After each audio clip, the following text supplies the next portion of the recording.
right now on 5 on Your Side at 10. Winter warm. The changes coming in the next 36 to 48 hours that bring us back to reality. Celebrating the first night of Hanukkah with the lighting of the largest menorah in Missouri, and during trying times for Jewish people around the world. Standing tall and standing proud and celebrating light over darkness.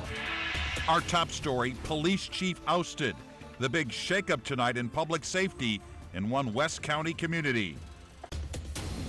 Good evening, I'm Mike Bush. Kelly Jackson has the night off. 2 months ago, he was placed on leave. Tonight, Baldwin's police chief is no longer on the job. Our Robert Townsend spent the day looking into the firing of that city's top cop. Robert joins us live from outside the Baldwin Police Department. Robert. Mike, tonight the big question is, why was Doug Schaeffler fired from this police department? Tonight, let me tell you, it is still a big mystery. It's the top headline on the City of Baldwin's website. As of Thursday, Police Chief Doug Schaeffler was no longer employed with the city. Megan Freeman, a spokesperson for the city, told 5 on Your Side they aren't commenting on the top cop's firing because it's a personnel matter. 2 months ago, the Baldwin Board of Aldermen voted to put the 59-year-old Schaeffler on administrative leave. Wednesday night, Mayor Tim Pogue and board members met during a closed session. According to redacted records, the board voted yet again unanimously 8-0 to oust Schaeffler after 4 years on the job. Baldwin is the 5th largest city in St. Louis County with a population of more than 31,000 people. Meantime, we have learned Captain John Bergfeld, who has 26 years with the Baldwin Police Department, will now serve as acting police chief. Now, I called Schaeffler's lawyer hoping he would tell me why his client was fired from the police department. Mark Sowers also said, quote, he can't comment on the case. We're live in Baldwin. I'm Robert Townsend, 5 on Your Side.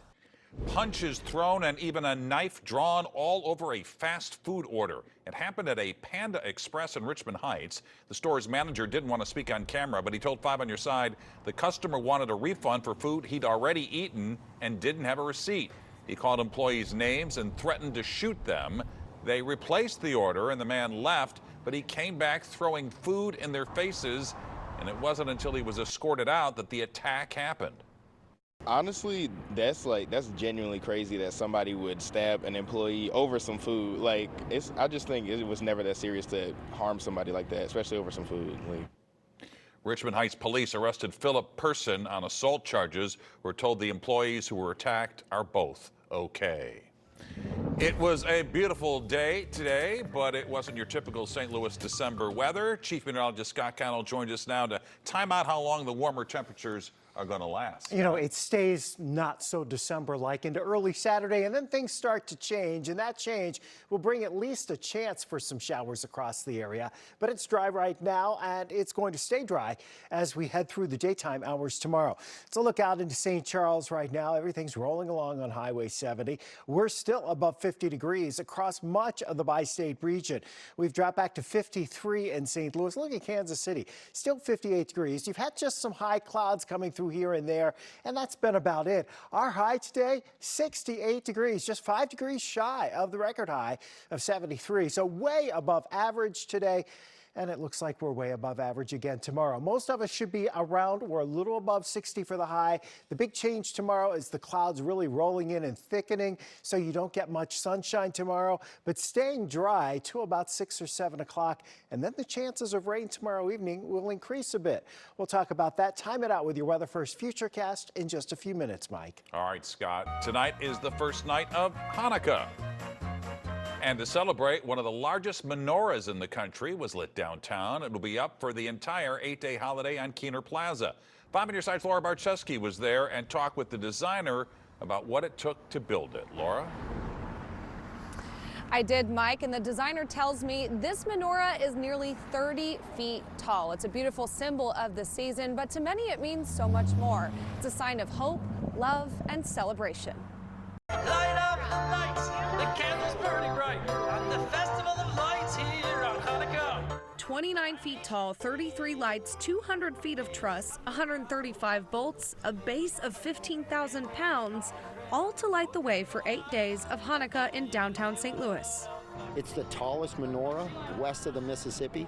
The intention is like, hey, we want to build something really special, and we want to continue on doing it every year. A strong symbol for a strong community. The arch is the tallest national monument in the United States, so it's very fitting that the tallest menorah, certainly in Missouri, certainly this part of the country, should be placed right there. Who have been through so much with the war against Hamas. It's been terrible, but Hanukkah is a celebration of a victory of good over evil, of light. And so that's important. I hope that Israel will have that again soon in the land of Judea, which is where the word Jew comes from. So it's very, it's 2,000 years we've been celebrating this victory, and we'll celebrate again. Rabbi Yosef Landa says while Hanukkah is a time of celebration, it's also a time of miracles. Light always defeats the darkness. And there's something everyone can take away from Hanukkah and what the menorah represents. But especially as we go into winter and during these trying times, a reminder about, treating each other and fellow mankind with kindness, with warmth, with love, there's nothing greater than that. The Steinberg menorah will be up for the entirety of the 8-day holiday right here on Kaner Plaza next to the Christmas tree, and will be up for many years to come. Reporting live from downtown, Laura Barcheski, 5 on your side. Tonight, the Israeli military is fighting Hamas militants in the heart of southern Gaza's main city. Israeli officials believe Hamas's top leader is hiding in tunnels underground there. He's the mastermind behind the October 7th terrorist attack inside Israel. This location is also where hundreds of thousands of displaced Palestinians are seeking shelter after being forced out of their northern homes. Meanwhile, the U.S.'s financial aid for Israel is running out. Same for Ukraine. Today, Republicans blocked a first-round vote on President Biden's national security package because of a stalemate over funding for the U.S. southern border. To President Biden, you're the commander-in-chief. I want to help Ukraine. I know you do too. You've got to help America first. President Biden is stressing Ukraine will run out of money to defend itself by the end of the year. Lawmakers are set to head home for the holidays next week. Tonight, the college student from India, who investigators say was held captive in a Defiance home and endured severe abuse, is out of the hospital. Earlier today, the 3 suspects in the human trafficking scheme had a bond reduction hearing. All 3 men have pleaded not guilty to kidnapping, assault, and trafficking charges. They're accused of brutally beating the 20-year-old, forcing him to work and depriving him of food and sleep. They will stay in jail until their next bond hearing next week. A 14-year-old from Hazelwood is now charged in the murder of another 14-year-old. Clifton Booz is being tried as an adult. The victim, James Bond, was shot and killed in Berkeley back in March. Prosecutors say Booz was among a group of people who fired shots along Larry Avenue. One of those bullets hit Bond and killed him. If convicted, Booz could face life in prison. 2 other men are also charged in the case. A disturbing discovery this morning in West St. Louis County. Police say residents found a man's body in a creek near South Weidman Road and Prospect Village Lane. That's in the Baldwin-Manchester area. At this time, there's no obvious cause of death, but investigators also say there are no signs of foul play. It's not clear how long he was there before he was found. That will be determined by autopsy. Tomorrow is the deadline for Missouri counties to finish felony marijuana expungements. This is part of Amendment 3, which legalized recreational marijuana use in Missouri. Amendment 3 was approved back in November 2022. Since then, almost 100,000 cases across the state have been expunged. New tonight, stopping violence against postal workers. An Illinois senator is pushing for legislation to make it safer for letter carriers to do their jobs. And the reason for the violence spike against postal workers is a problem our I-team has reported on before.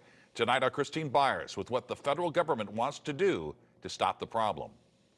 The Postal Inspection Service says armed robberies of postal workers have jumped 230% in just 3 years. There were 36 armed robberies in 2018, and in 2021, that number jumped to 154. And a group of senators say mail carriers need better protection.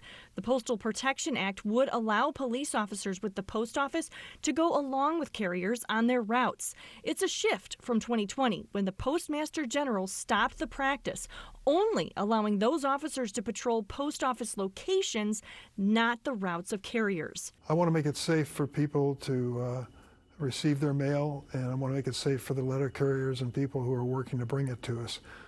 They should not be the targets on the street simply because they have access to mailboxes. Illinois Senator Dick Durbin co-led the push for a new law. He blames arrow keys, something the I-Team has reported on for years. One arrow key can open multiple mailboxes, and he says it's been the leading reason why mail carriers are getting robbed. It's why he and 10 other senators filed their bill. The letter carrier carries that key. The bad guys have figured that out. They want to steal the key, and they're willing to shoot the letter carrier to get it. Durbin says he has support from both political sides of the Senate to get his bill passed, and the union representing postal police officers supports the move. For the I-Team, Christine Byers, 5 on your side. Responded to the senator's legislation. Tonight, the son of President Biden slapped with federal charges. The accusations on what he spent with money that should have gone to the IRS. Work from home for the holidays. It's a convenient way to make some extra cash. Tonight, we verify which job listings could be a Grinch in disguise. As we count down the days to the new year, we're not seeing any real signs of prolonged cold air coming our way when a brief taste of typical December weather arrives. We have more information tonight surrounding the deadly shooting at the University of Nevada, Las Vegas. Police identified the shooter and 2 of the 3 deceased victims. 4 others were hurt, while one of them fights for their life in the hospital. Both of the identified victims were faculty members. 64-year-old Jerry Chang was a professor. 39-year-old Patricia Velez was an assistant professor. And today, police gave the public some answers in the investigation, but there's still one big question: why? I want to stress that we're still learning a lot about this suspect and still trying to understand motive. We know he applied numerous times for a job with several Nevada higher education institutions and was denied each time. The suspect was from Nevada. He had a list of people he was looking for on the university's campus, as well as faculty from Eastern Carolina University. Police say they've contacted almost everyone to make sure everybody's okay. Tomorrow, the names of the officers involved in Wednesday's shooting will be released. Just hours ago, we learned a federal grand jury in Los Angeles has indicted Hunter Biden on 9 tax-related charges. The 56-page court filing says President Biden's son failed to pay more than $1 million in taxes between 2016 and 2020. Instead, he spent that money on drugs, escorts, luxury hotels, exotic cars, and other personal items. Hunter Biden already faces criminal charges in Delaware related to a gun purchase. Now's a better time than ever to hit the road. AAA reports Missouri drivers are buying the cheapest gas of the year. The statewide average is only $2.76 per gallon for regular unleaded. That's 15 cents less per gallon than last year. Jefferson City residents are pumping the priciest gas in the state, while Joplin is the cheapest. Missouri has the 4th lowest prices in the country. Money is always tight this time of year, but you could have cash just waiting for you.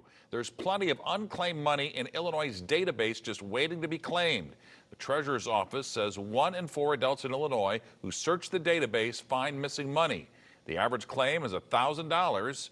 Just enter your name at illinoistreasurer.gov/icash to find out if you have some extra money or property to claim. A Kirkwood restaurant closed its doors for good this week. Hungry Joe's closed its Schnucks Food Hall takeout concept on Monday. The owners wrote on their website, "We feel we gave everything we had, offering very good food and customer service, but in the long run, it was not enough." A Schnucks spokesperson says they're working to fill the space with a new tenant. As we get closer to the holidays, more people are looking for extra jobs they can do from home and not at the office, but scammers are trying to take advantage of that perfect job scenario. Megan Bragg from our Verified team shows you what to look out for. It would be great to be doing this on my couch in my PJs, but like many of us, I have to come into the office and present these verifies to you in the studio. But there are plenty of work from home jobs out there. You just need to make sure they are real. So to help us get the facts, we went to Tom Bartholomew, president of the Better Business Bureau here in Charlotte and the Federal Trade Commission. A Pew Research study found this year 35% of workers who have the option to be remote are working from home. To find these jobs, many people take to websites that showcase job openings, but some open positions are just too good to be true. Unfortunately, that's really opened a door for scammers to take advantage of those situations at the same time. Bartholomew says it starts like any job posting. You apply, go through interviews, get the job, and that's where it all starts. The next thing you know, you're saying, okay, part of the hiring process, we need to get your tax information, so we need your Social Security number. The Federal Trade Commission says nannies, caregivers, virtual personal assistants, and mystery shoppers are just some of the job listing scammers like to put out there. The best thing to do to make sure a job listing is real, do your research. 2 minutes of research. That's really all it takes to find that company name that they're claiming to be a part of and do some research on that. Do a BBB search, do a Google search and put /scam. There are government websites that post legit job listings. We have those listed on KSDK.com. Have something you'd like us to verify? Just send an email to verify@KSDK.com. Well, everything went as planned today as Queenie Park went up in flames. A National Weather Service team held a controlled burn that was 7 acres long. Between the dry grass and good weather, they were the perfect conditions to keep it safe. The goal is to burn now so that the terrain will be healthy by spring with native grasses. We've noticed that some of the invasive species, such as Bradford pear, are starting to come back in. This unit has been burnt in some time, and fire is going to kill those and set those invasive species out. Special consideration is taken for animals in the burn area. Crews allow time and room for critters to escape the heat. Well, it was an unseasonably warm December day today. Chief Meteorologist Scott Connell joins us now with that Weather First forecast. How long is this going to continue, Scott? Well, you know, we still have another 24 hours at least with temperatures above 50 degrees probably, at least during the daytime hours, most of tomorrow night. But what we won't see is sunset tomorrow night that looked like what we had tonight. Lynn shared this with us on our 5 on Your Side Weather Watchers Facebook page. Look at that in Maryland Heights. Lots of color out there. This is what it looked like down in DeSoto today. Ray flying Old Glory, of course, today, December 7th. Of course, we remember Pearl Harbor and all of those World War II heroes that came to battle for that. And then we look over to Horseshoe Lake. And what a sunset on the Illinois side of the river as well. Those high thin clouds making for some pretty skies tonight. It is mild as we head into Friday with more and thicker cloud cover rolling in. Showers arrive Friday evening, a few showers Saturday, and it's going to turn cooler. That's basically what we have going into the weekend. Not a washout weekend. Temperatures trend down as we head through the weekend, but we're still above 50 degrees right now, even still close to 60 out in Kansas City. I think that's where we'll be as we head into tomorrow afternoon, within a few degrees of 60. We made it to 68 today for the high, 53 at the moment. Dew point still pretty low at 36, so the air is fairly dry. Most of us will drop back into the 40s in town, closer to 50 tonight. Breeze stays up enough to keep the air mixed up and keep us from getting too cool. So the first part of our weather system for tomorrow, the part that increases our clouds, already rolling out of the Rockies now into parts of Oklahoma and Texas. More energy back over the Intermountain region, and there's more stormy weather out across the Pacific. The thing we're really concerned about for tomorrow is the fact that clouds are going to roll in. It won't be as bright as it was today. The moisture is increasing with this next system for sure, but initially most of the showers with this will be quite scattered, and we think during the evening hours we're mainly dry in St. Louis, at least early evening, and then as we head towards 8, 9 o'clock, the chance for a few showers, most of them on the light side, will increase. Then as we head through the overnight hours, the front actually presses through, and as it does, it'll kick up a few more scattered showers. Once it's through, there could be some more showers. Our Weather First Futurecast showing that into early Saturday afternoon off to the east and southeast of St. Louis. Then after that, the colder air takes hold. Temperatures drop. We're only in the lower 40s for highs as we head into Sunday with a mix of sun and clouds across the region. So your 10-day forecast looks like this. You see one chilly day, really chilly day, and that'll be Sunday when temperatures are only in the lower 40s. Really the only chance for any significant rain? That's happening for Friday night and Saturday. And let's define significant, Mike. Yes, let's it's do a that. chance because we're talking less than 1/4 of an inch. In fact, less than 1/10 of an inch for some of us. So it's Wow. not going to be a lot. And originally we thought it would be a lot more. We thought it would be a lot more earlier this week. We need it too. Yeah. Scott, thanks. Corey is here with sports. City SC is making news in the trade market. Mizzou has landed a top player in the transfer market. And I chat with a few of the St. Louis natives making the Detroit Lions one of the best teams in the NFL. Sports is up next. And a reminder about the Little Wishes campaign. This holiday season, 5 on Your Side is teaming up with the Foster and Adoptive Care Coalition again to provide gifts to area kids impacted by foster care. We still have more than 1,500 Little Wishes to grant by December 20th. You can go to ksdk.com/Little Wishes to buy a gift. The Sports Desk is sponsored by Jim Butler Chevrolet, the Midwest's #1 Chevy dealer 10 years running. St. Louis will never forget the first roster for City SC. It's the one that started it all and made memories for a lifetime. But in the world of professional sports, nothing can stay the same forever. And it sounds like we'll be getting our first big move of the City SC offseason once the trade window opens on Monday.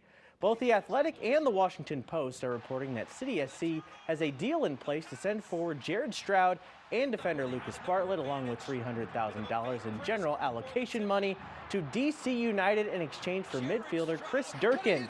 The feisty Stroud had 5 goals and 5 assists in 31 games for City. Durkin is 23 years old and had 3 goals and 2 assists for DC last season. Well, it's another day, another award for Mizzou football. Today, tight end Brett Norfleet was named to the All-SEC freshman team. The Francis Howe grad had 17 catches and 3 touchdowns on the season. He has got future star written all over him. Some more good Mizzou news, this time in the transfer portal. Cornerback Toriano Pride is leaving Clemson for Columbia. An East St. Louis grad, Pride was the highest rated cornerback in the portal, according to 24/7 Sports. Here's a scouting report from Pride's former coach and a thought on what kind of power Mizzou can have in the transfer battles this winter. Man, just a great player, super competitor, great family, has done a lot of winning, man. And so, it'll be the Tigers will get a treat. Well, it's a place that they've shown that you can go to the NFL from out of there and that you can go and play big time football. So I think the job that Coach Drink has done, he's continuing to grow the program to new heights. It can be tough on NFL Sundays in St. Louis. Without a team, we are the football nomads of the country looking for a home. Some folks have picked new teams and some have given up the NFL for good. I can't say I blame them. But if you're like me and always want to root for the St. Louis kids in the pros, I do have the team for you. The St. Louis to Detroit Lions pipeline is pretty wild right now. Tight end Sam Laporta from Highland, he's setting rookie records at his position. Cardinal Ritter's Jamison Williams, he's one of the most explosive players in the league.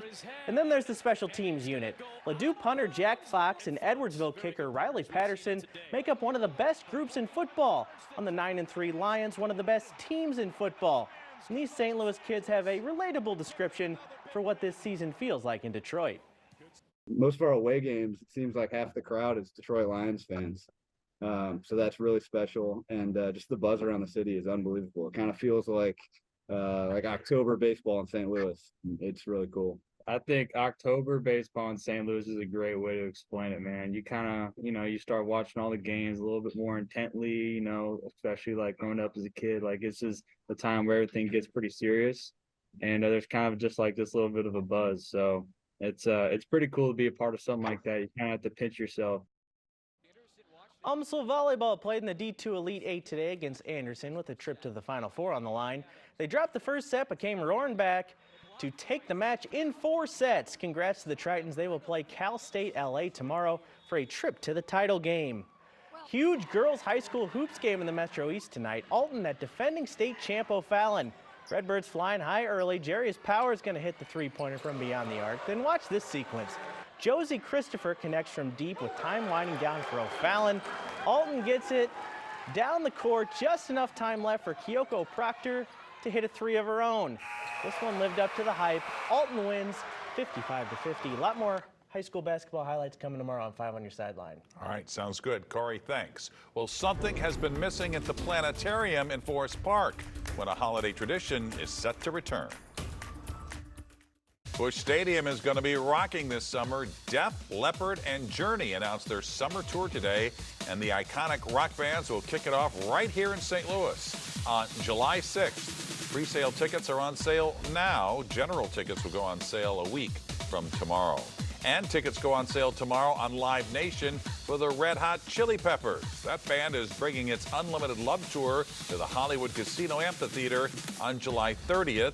And for comedy fans, tickets for Bill Burr go live on sale tomorrow. The Emmy and Grammy-nominated comedian will perform at the Fabulous Fox on March 21st. A St. Louis holiday tradition has been missing until now. Within the hour, crews began installing the big red bow on the James S. McDonald Planetarium in Forest Park. That tradition started in 1966 when a group of architecture students at Washington University put it up without permission. The people loved it so much, it's been going up ever since. And there you have it. 5 on your side at 10. The Tonight Show starring Jimmy Fallon is next. Don't forget to start your day with Today in St. Louis, beginning at 4 a.m.